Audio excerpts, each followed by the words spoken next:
সিলেটের ৬টি আসনে ভোট যুদ্ধে আছেন ৩৩ জন প্রার্থী। এসব প্রার্থীরা তাদের অনুসারী নেতাকর্মী ও সমর্থকদের নিয়ে নিজ নিজ নির্বাচনী এলাকায় ভোট প্রার্থনা করে মানুষের দ্বারে দ্বারে যাচ্ছেন। একে অপরের বিরুদ্ধে করছেন পাল্টাপাল্টি অভিযোগও। এ বিষয়ে বিস্তারিত জানাতে সিলেট মহানগরীর চৌহাট্টা এলাকা থেকে সরাসরি যুক্ত হচ্ছেন প্রতিনিধি কামরুল ইসলাম মাহি। মাহি, নির্বাচনী আমেজ উত্তাপ কেমন দেখতে পাচ্ছেন? কারা প্রচারণায় এগিয়ে রয়েছে আর ভোটাররা কি বলছেন?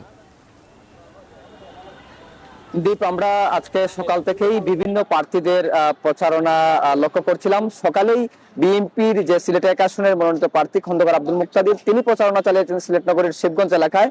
অপরদিকে আমরা জামাতের প্রার্থীকে বেলা ২টার দিকে নগরীর অন্য একটি এলাকায় প্রচারণা চালাতে দেখেছি। এবং সিলেট ১ আসনে মোট ৮জন প্রার্থী রয়েছেন। ৮জন প্রার্থীর মধ্যে আমরা দেখেছি যে ১১ দল যে মনোনীত জামাত জোটের যে প্রার্থী মাওলানা হাবিবুর রহমান, তিনি বিএনপির প্রার্থী খন্দকার আব্দুল মুক্তাদির বিরুদ্ধে একটি অভিযোগ করেছেন যে ভোটারদের ভয় ভীতি দেখানো হচ্ছে, এরকম একটি অভিযোগ করেছেন। তবে বিএনপির প্রার্থী বরাবরই এই অভিযোগটি অস্বীকার করেছেন।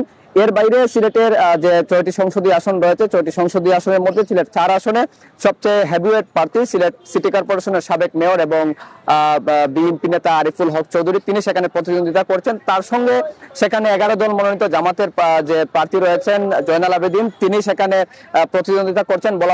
বলা হচ্ছে যে সিলেটের যে ৬টি সংসদীয় আসন রয়েছে তার মধ্যে সিলেট ৪ আসনে সবচেয়ে বেশি প্রতিদ্বন্দ্বিতা হবে। এর বাইরে কিন্তু সিলেটের যে অন্যান্য আসনের প্রার্থীরা রয়েছেন তারা কিন্তু সকাল থেকে রাত অব্দি প্রচারণা চালিয়ে যাচ্ছেন এবং যে ভোটারদের মন জয় করতে নানা রকমের প্রতিশ্রুতি দিয়ে যাচ্ছেন। এবং ভোটারও আসলে হিসাব করছেন যে আগামী ১২ই ফেব্রুয়ারি যে নির্বাচন, সেই নির্বাচনে আসলে কাকে নির্বাচিত করবেন। তো সব মিলিয়ে বলা চলে উৎসব মুখর পরিবেশে সিলেটের প্রচারণা চলছে, প্রার্থীরা ভোটারদের দ্বারে দ্বারে যাচ্ছেন। দীপ।